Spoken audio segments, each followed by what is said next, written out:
ಎಲ್ಲರಿಗೂ ನಮಸ್ಕಾರ. Welcome back to my channel. Ugadi ಹಬ್ಬದ ಶುಭಾಶಯಗಳು. ಇವತ್ತು ಎಲ್ಲರೂ ಯುಗಾದಿ ಹಬ್ಬದ ಸ್ಪೆಷಲ್ಲಾಗಿ ಎಲ್ಲರ ಮನೆಯಲ್ಲೂ ಪೂಜೆ ಅಡುಗೆ ಎಲ್ಲ ಥರದ್ದು ಮಾಡ್ತಾರೆ. ನಮ್ಮ ಮನೆಯಲ್ಲೂ ಮಾಡಿದ್ದೀವಿ ಪೂಜೆ ಅದೆಲ್ಲ. ಇವಾಗ ಹಬ್ಬಕ್ಕೆ ವಿಶೇಷವಾಗಿ ಏನೇನು ಮಾಡ್ತಾರೆ ಅಂತ ನೋಡೋಣ. ಇದಕ್ಕೆ ಬೇವು ಬೆಲ್ಲ ಮಾಡೋಣ ಇವತ್ತು.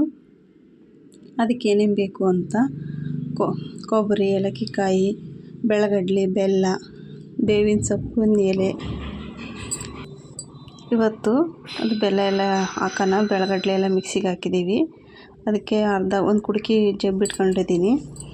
ಅದಕ್ಕೆ ನಿಮ್ಗೆ ಎಷ್ಟು ಬೇಕು ಅಷ್ಟು ಹಾಕಿನ. ಒಂದು 3 ಏಲಕ್ಕಿಕಾಯಿ, ಬೇವಿನ ಸೊಪ್ಪಿನ ಹೂವು ಸಿಕ್ಕಿಲ್ಲ, ಆಮೇಲೆ ಲಾಸ್ಟಿಗೆ ಸಿಕ್ಕರೆ ಹಾಕೋಣ ಅಂತ ಈಗ ಸದ್ಯಕ್ಕೆ ಇದು ಮಾಡ್ತಿದ್ದೀನಿ. ಇದೆಲ್ಲ ಮಿಕ್ಸಿಗೆ ಹಾಕ್ಕೊಂಡಿದ್ದೀನಿ. ಅದನ್ನೆಲ್ಲ ಹಾಕಿದ್ಮೇಲೆ ಕಾಯಿ ತುರಿದು ಇಟ್ಕೊಂಡಿರ್ತೀವಲ್ಲ ಅದನ್ನೇ ಹಾಕೋಣ. ಗೋಡಂಬಿ ದ್ರಾಕ್ಷಿ ಏನೂ ಹಾಕಿಲ್ಲ, ಹಾಗೆ ಸಿಂಪಲ್ಲಾಗಿ ಮಾಡ್ತಿದ್ದೀವಿ. ಕೊಬ್ಬರಿ ಅಷ್ಟೇ ಸಿಂಪಲ್ಲಾಗಿ. ಸ್ವಲ್ಪ ಬೇವಿನ ಸೊಪ್ಪು ಹಾಕಿದ್ದೀವಿ. ಸ್ವಲ್ಪ ಹೂವು ಸಿಕ್ಕರೆ ಒಂದು ಸ್ವಲ್ಪ ಸಿಕ್ಕರೆ ಹಾಕಿದ್ದೀವಿ. ಒಂದು ಸ್ವಲ್ಪ ಹೂವು ಒಂದಿಷ್ಟು ಸಿಕ್ತು, ಭಾಳ ಸಿಗಲಿಲ್ಲ ಅದು. ಹಾಗಾಗಿ ನಮ್ಮ ಕಡೆ ದಾವಣಗೆರೆ ಸೈಡು ಶಾವಿಗೆ ಸಿಗ್ತೈತಿ ಈ ಥರದ್ದು. ನಾವು ಇದನ್ನ ಶಾವಿಗೆ ಬಸಿತೀವಿ. ಫಸ್ಟಿನ ದಿವಸ ಎಣ್ಣೆ ಸ್ನಾನ ಅದೆಲ್ಲ ಮಾಡಿ ಮೇಲೆ ಫಸ್ಟು ಶಾವಿಗೆ ಬಸ್ಕೊಂಡು ನುಗ್ಗೆಕಾಯಿ ಸಾಂಬಾರು ಮಾಡ್ಕೊಂಡು ಊಟ ಮಾಡ್ತೀವಿ. ಹಾಗಾಗಿ ಶಾವಿಗೆ ತೊಗೊಂಬಂದು ಇಟ್ಕೊಂಡಿದ್ದೀವಿ. ಅದ್ರ ಶಾವಿಗೆ ಮಾಡೋದು ಈಗ ಒಂದು ಅರ್ಧ ಸೀಟ್ ತೊಗೊಂಡಿದ್ದೀನಿ ನಾನು, ಮನೆಗೆ ಎಷ್ಟು ಬೇಕಷ್ಟು. ಇದೆಲ್ಲ ಈಗ ಇದು ಮಾಡ್ಕೊಂಡು ಇಟ್ಕೋಬೇಕೆಲ್ಲ ಕ್ಲೀನಾಗಿ ಬಿಡಿ ಬಿಡಿಯಾಗಿ. ನೀರು ಕುದಿಸೋಕ್ಕಿಟ್ಟಿದ್ದೀನಿ. ಲಾಂಗ್ ವಿಡಿಯೋ ಆಗುತ್ತೆ ಅಂತ ಕುದಿಯೋಕ್ಕೆ ಇದನ್ನು ತೋರಿಸ್ತಿದ್ದೀನಿ. ಮಳ ಕುದಿತೈತಿ. ನೀರು ಸ್ವಲ್ಪ ಜಾಸ್ತಿನೇ ಇರಬೇಕು. ಮಳ್ಳ ನೀರಿಗೆ ಈ ಶಾವಿಗೆ ಹಾಕ್ಬೇಕು. ಮಾರ್ಕೆಟ್ನಲ್ಲೆಲ್ಲ ಸಿಗ್ತಾವೆ ಇದು ಶಾವಿಗೆ. ನೋಡಿ ಈ ಥರ ಎಲ್ಲ ಹಾಕಿ ಸ್ವಲ್ಪ ಎಣ್ಣೆ ಹಾಕ್ಬೇಕು. ಸ್ವಲ್ಪ ಗೂರಾಡ್ಕೊಳ್ಬೇಕು ಸಿಂಪಲ್ಲಾಗಿ. ಒಂದನಿ ಎಣ್ಣೆ ಹಾಕ್ಬೇಕು.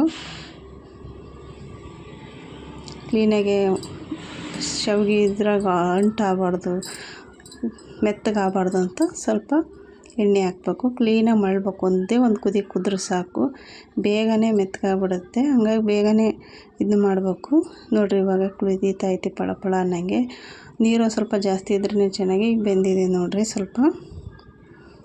ಸ್ವಲ್ಪ ಬೆಂದ ತಕ್ಷಣ ಇದು ಮಾಡ್ಕೋಬೇಕು. ಪಳ ಅಂತ ಕುದ್ದಿದೆ. ಅದನ್ನೇ ಇಳಿಸ್ಕೊಂಡು ಬಸೆಪುಟ್ಟಿ ತೊಗೋಬೇಕು. ಬಸೆಪುಟ್ಟಿನಲ್ಲಿ ಸ್ವಲ್ಪ ನೀರು ಬಸ್ದು ಬಿಡ್ಬೇಕು ಕ್ಲೀನಾಗಿ. ಅದ್ರಾಗೆ ಫುಲ್ ಬಸ್ದು ಸ್ವಲ್ಪ ಇದು ಮಾಡಬೇಕು. ಒಂದು ತಣ್ಣೀರು ಹಾಕ್ಬೇಕು. ಸ್ವಲ್ಪ ಬೇಗ ಮೆತ್ತಗಾಗ್ಬಿಡ್ತೈತಿ ಬಿಸಿ ನೀರಿಗೆ ಅಂತ ಒಂದು ಲೋಟದಷ್ಟು ತಣ್ಣೀರು ಹಾಕಿದರೆ ಬೇಗ ತಣ್ಣಗಾಗ್ಬಿಡ್ತದಲ್ಲ, ಹಂಗಾಗಿ ಮೆತ್ತಗಾಗಲ್ಲ. ಹಾಗಾಗಿ ಇದು ರೆಡಿ ಆಗೈತಿ. ಇದು ಇಷ್ಟೇ. ಇದಕ್ಕೆ ಸಾಂಬಾರಿಗೆ, ನುಗ್ಗೆಕಾಯಿ ಸಾಂಬಾರಿಗೆ ಮಾಡೋಣ ಅಂತ ಬೇಳೆ ಕ್ಲೀನಾಗೆಲ್ಲ ವಾಶ್ ಮಾಡ್ಕೊಳ್ಳೋಣ. ವಾಶ್ ಮಾಡಿ ಇಟ್ಕೊಂಡು ಅದನ್ನ ಬಸ್ಕೊಂಬಿಡೋಣ. ನೀರು ಬಸ್ಕೊಂಡು ಬೇರೆ ನೀರು ಹಾಕ್ಕೊಂಡು ಕುಕ್ಕರಿಗೆ ಕೂಗ್ಸೋಕ್ಕಿಡೋಕೆ. ಈಗ ಕೂಗ್ಸೋಕ್ಕಿಟ್ಟು ಒಂದೆರಡು ಕೂಗಿಸಿದ್ರೆ ಸಾಕು, ಮೆತ್ತಗಾಗ್ಬಿಡ್ತೈತೆ. ಅದು ಕೂಗ್ಸೋಕ್ಕಿಟ್ಟ ಮೇಲೆ ಇದಕ್ಕೆ ಪಾತ್ರೆ ಇಟ್ಟೇವಿ. ಸ್ವಲ್ಪ ಎಣ್ಣೆ ಹಾಕಿ ಒಗ್ಗರಣೆ ಹಾಕೋಣ ಅಂತ ನುಗ್ಗೆಕಾಯಿ ಎಲ್ಲ ಹೆಚ್ಚಿ ಇಟ್ಕೊಂಡಿದ್ದೀನಿ. ನೀರುಳ್ಳಿ, ನುಗ್ಗೆಕಾಯಿ, ಟೊಮಟೊ ಹಣ್ಣು ಅವನ್ನೆಲ್ಲ ಹೆಚ್ಚಿಟ್ಕೊಂಡಿದ್ದೀನಿ. ಸಾಸಿವೆ ಹಾಕಿ ಸ್ವಲ್ಪ ಎಣ್ಣೆ, ಸಾಸಿವೆ ಅದೆಲ್ಲ ಪಟ ಅಂತ ಸಿಡ್ದಾಗಿ ಮೇಲೆ ಸ್ವಲ್ಪ ನೀರುಳ್ಳಿ, ಒಂದೇ ಒಂದು ಸಣ್ಣ ನೀರುಳ್ಳಿ ಹೆಚ್ಕೊಂಡಿದ್ದೀನಿ. ಆಮೇಲೆ ಒಂದು ಸ್ವಲ್ಪ ಕರಿಬೇವು, ಆಮೇಲೆ ಟೊಮಟೊ ಹಣ್ಣು ಒಂದು 3-4 ಟೊಮಟೊ ಹಣ್ಣು ಹಾಕಿದ್ದೀನಿ ಸಣ್ಣವ. ನಿಮಗೆ ರುಬ್ಬಿ ಬೇಕಾದರೂ ಹಾಕ್ಕೋಬೋದು. ನಾನು ರುಬ್ಬೋದಿಲ್ಲ, ಹಂಗೆ ಹಾಕಿದ್ದೀನಿ. ಸಿಂಪಲ್ಲಾಗಿ ಮಾಡ್ಕೊಳ್ಳೋಣ ಅಂತ. ಏನು ಮಸಾಲೆ ಏನೂ ಹಾಕ್ತಾಯಿಲ್ಲ ಇದಕ್ಕೆ. ಕೊಬ್ಬರಿ ಆ ಥರ ಏನೂ ರುಬ್ಬಿ ಹಾಕ್ತಾಯಿಲ್ಲ. ಭಾಳ ಸಾಂಬಾರು ಆದರೆ ರುಬ್ಬಿ ಹಾಕ್ಬೋದು. ಇದು ಸಿಂಪಲ್ಲಾಗಿ ಮಾಡ್ಬೋದು ಸಾಂಬಾರು. ಬೇಳೆ ಎಲ್ಲ ಬೇಯಿಸಿಟ್ಕೊಂಡಿದ್ದೀನಿ. ಮೆತ್ತಗಾಗಿದೆ ಬೇಳೆ ಎಲ್ಲ. 1-2 ವಿಷಲಿಗೆ ಕ್ಲೀನಾಗೆಲ್ಲ ಅದೆಲ್ಲ ನುಗ್ಗೆಕಾಯಿ ಹಾಕಿ ಫ್ರೈ ಆಗಿ ಮೇಲೆ, ಎಣ್ಣೆಗೆ ನುಗ್ಗೆಕಾಯಿ ಹಾಕಿ ಫ್ರೈ ಆಗಿದ್ಮೇಲೆ ಒಂದು ಸ್ವಲ್ಪ ಖಾರ ಪುಡಿ, ಉಪ್ಪು, ರುಚಿಗೆ ಎಷ್ಟು ಬೇಕು ಅಷ್ಟು ಹಾಕ್ಕೊಳ್ರಿ. ಸ್ವಲ್ಪ ಉಪ್ಪು,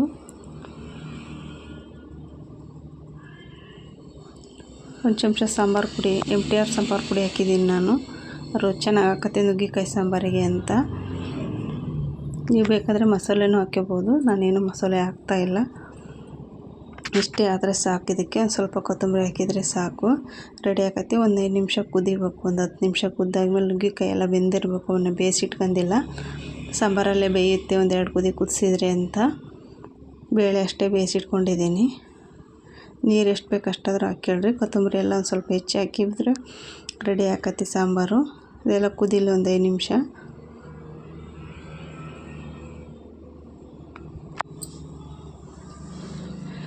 ಪಳ ಎಲ್ಲ ಕುದ್ದಾಗಿ ಮೇಲೆ ಒಂದು ನೋಡ್ರಿ ಕುದೀತಾ ಐತಿ ಕ್ಲೀನಾಗೆಲ್ಲ. ನುಗ್ಗಿಕಾಯಿ ಎಲ್ಲ ಬೇಯ್ತಾವು.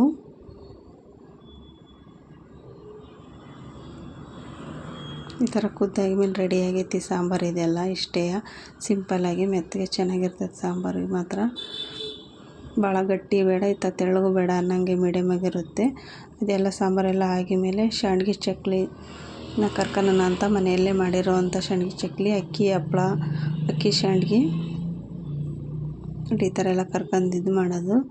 ಅವೆಲ್ಲ ಉದ್ದಿರೋದು ಫ್ರೆಶ್ ಹಪ್ಪಳ ಅಲ್ಲ.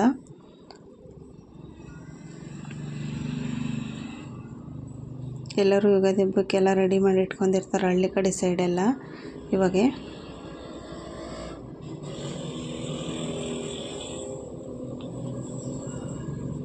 ಹಪ್ಪಳ ಎಲ್ಲ ಕರ್ದಾದ ಮೇಲೆ ಶೇಂಡ್ಗಿನೂ ಒಂದಿಷ್ಟು ಕರಿಯೋಣ. ಈ ಥರ ಕರ್ದಿದ್ದೆ ನೋಡ್ರಿ, ಫುಲ್ ಇದಾಗುತ್ತೆ ಶೇಂಡ್ಗೆ ಮಾತ್ರ.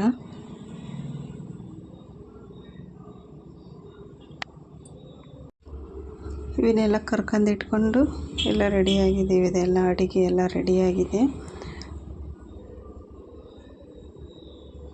ಇವತ್ತು ಅನ್ನ, ಶಾವಿಗೆ ಬಸ್ತಿರೋದು, ಸಾಂಬಾರು, ನುಗ್ಗೆಕಾಯಿ ಸಾಂಬಾರು, ಹಪ್ಪಳ, ಶೇಂಡ್ಗೆ, ಬೇವು ಬೆಲ್ಲ. ಇವತ್ತು ಇಷ್ಟು ಅಡುಗೆ ಎಲ್ಲ ಪ್ರಿಪರೇಷನ್ ಆಗಿದೆ. ಇವೆಲ್ಲ ರೆಡಿಯಾಗಿದೆ. ಇವಾಗೇನು ಪೂಜೆ ಎಲ್ಲ ಮುಗಿಸ್ಕೊಂಡು ಎಡೆ ಎಲ್ಲ ಹಿಡ್ಕೊಂಡು ಊಟ ಮಾಡೋದು ಒಂದೇ. ಇದೆಲ್ಲ ರೆಡಿ ಆಗೈತೆ ನೋಡ್ರಿ. ಈ ಥರ ಎಲ್ಲ ರೆಡಿ ಮಾಡಿಟ್ಟಿದ್ದೀನಿ ನಾನು, ಏನೇನು ಬೇಕು ಅಂತ. ಶಾವಿಗೆಗೆ ಆ ಥರ ಏನೇನು ಹಾಕ್ಯಂಡು ಊಟ ಮಾಡ್ತಾರೆ ಅಂತ ನೋಡೋಣ. ಶಾವಿಗೆ ಬಸ್ತಷ್ಟೇ ಇಟ್ಟಿರೋದು ನಾವು. ಅದಕ್ಕೆ ಏನೇನು ಹಾಕ್ಯಂತಾರೆ ಅಂತ ನೋಡೋಣ. ಹಾಲು, ಸಕ್ಕರೆ ಹಾಕ್ಕೊಂಡಿದ್ದೀನಿ. ಅದಕ್ಕೆ ಬೇಕಂದ್ರೆ ಬೆಲ್ಲನ ಹಾಕ್ಕೋಬೋದು. ಹಾಲು, ಸಕ್ಕರೆ ಹಾಕಿ ಪುಡಿ ಹಾಕಬೇಕು. ಇದು ಬೇವು ಬೆಲ್ಲ ಪುಡಿ ಹಾಕಿದ್ರಲ್ಲ ನಮ್ಮ ಕಡೆ ಸೈಡೆಲ್ಲ ಬೇವು ಬೆಲ್ಲ ಮಾಡೋದಂದರೆ ಶಾವಿಗೆಗೆ ಹಾಕ್ಯಂಡು ಊಟ ಮಾಡ್ತಾರೆ. ಹಂಗಾಗಿ ನಾವು ಅದಕ್ಕೆ ಗೋಡಂಬಿ ದ್ರಾಕ್ಷಿ ಹಾಕಿಲ್ಲ ನಾವು. ಅದಕ್ಕಿದ್ದು ಹಾಕತಿ ಅಂತ ಸ್ವಲ್ಪ ತುಪ್ಪ, ಅದನ್ನ ಕ್ಲೀನಾಗೆಲ್ಲ ಕಲಸ್ಕೊಂಡು ಊಟ ಮಾಡಬೇಕು. ನಾನು ಅದನ್ನ ಕಲಸಿಲ್ಲ ಇವಾಗ. ನೋಡಿ ಈ ಥರ ನಾನು ಬೆಲ್ಲ ಹಾಕಿ ತೋರಿಸ್ತಿದ್ದಾನೆ ಇದಕ್ಕೆ ಹೆಂಗೆ ಅಂತ. ಸ್ವಲ್ಪ ಹಾಲು ಹಾಕ್ಕೊಂಡು ಬೆಲ್ಲ ಹಾಕ್ಕೋಬೇಕು. ಈ ಥರ ಬೆಲ್ಲ ಹಾಕ್ಕೊಂಡು ಪುಡಿ ಹಾಕ್ಕೊಂಡು ತುಪ್ಪ ಹಾಕ್ಕೊಂಡು ಕ್ಲೀನಾಗೆಲ್ಲ ಕಲಸ್ಕೊಂಡ್ರೆ ರೆಡಿ ಆಗುತ್ತೆ.